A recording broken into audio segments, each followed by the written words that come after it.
Okay. Hi. I don't know if I lost mm,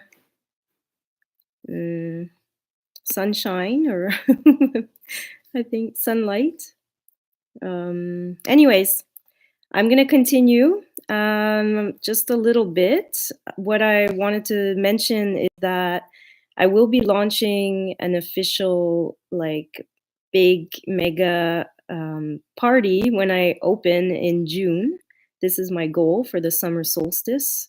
I'd like to activate together a circle, a portal, so that we can share our energies and really step into new earth. I think we can do that every single day and every moment.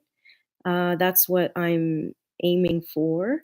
As I said, there are times where I feel like some of the older stuff is coming up and needs to be released, but it seems to happen and then go. I rebalance very quickly. So I'm also observing myself or witnessing that these things, these moments don't last, and we're here to transmute and transform the old programs and the energies, and some are way ahead of everyone, and some, so we're all doing this. Some are just starting to awaken, some are like midway, so we're all in this together, and even though it looks like there's not that many people out there, there are, and every day it's just exponentially growing, and there's more and more yoga studios now, as you noticed, and healthy options.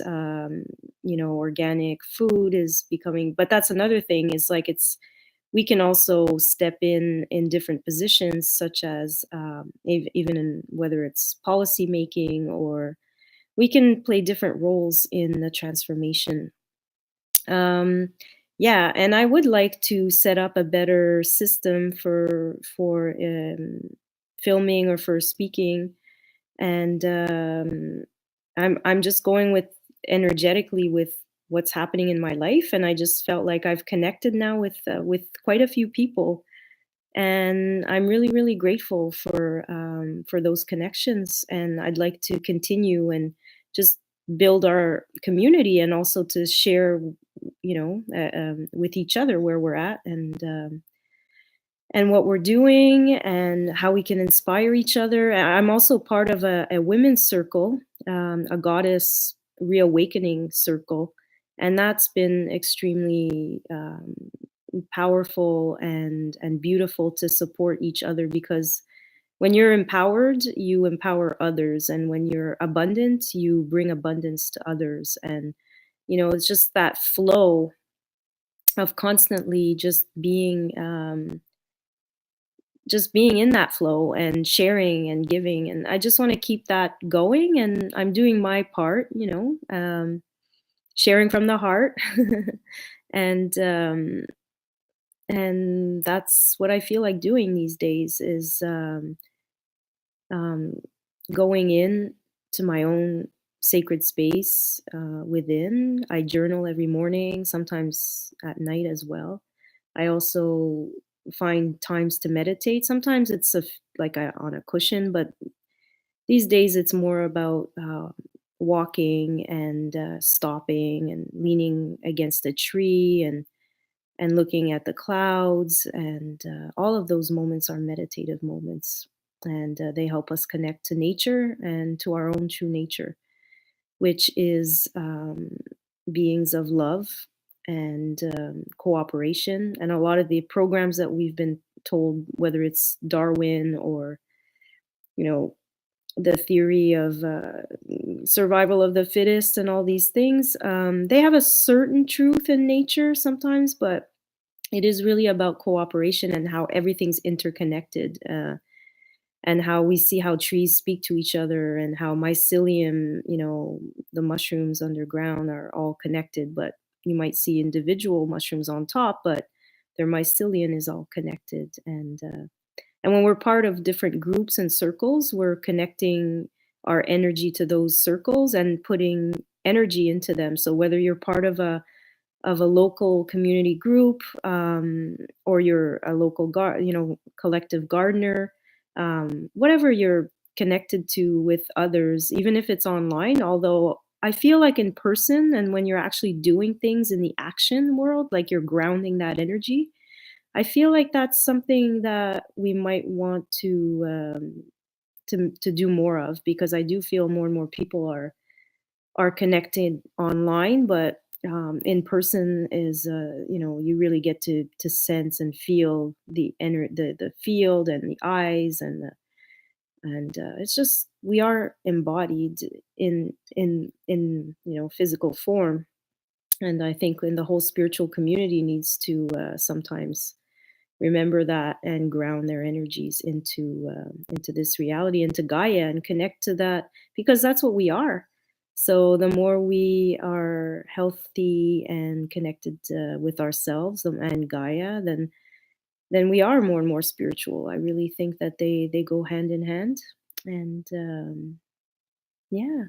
So I'm gonna pull one card because I like to do that, and I'll just shuffle them here. This is the Mystical Shaman Oracle, and this will be for the energies of between the two eclipses. That's what I'm calling it, and also my move to this new space.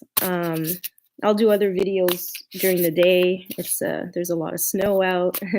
Maybe I'll do one outside. Depending on what's going on with my Wi-Fi. And here, I'm gonna take this one, just kind of stuck out. Oh, look, it's the moon, and it's number 37. 37.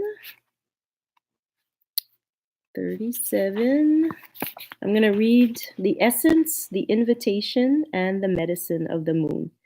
And so our next full moon is on the 21st, just so we remember that. Every 28 days, the moon manifests a steady progression from darkness to light and then back again. This phenomenon in our skies has a powerful impact on our human psyches. It offers us the certainty that after periods of emptiness and darkness, there is a light waiting so we can be reborn into a new phase. This calls to mind a native African prayer to the moon: "May our lives be renewed as yours is." The moon also has a strong influence on the ebb and flow of waters on the earth. This same power, in turn, affects human feelings and emotions and mirrors their rising from or hiding back into unconscious.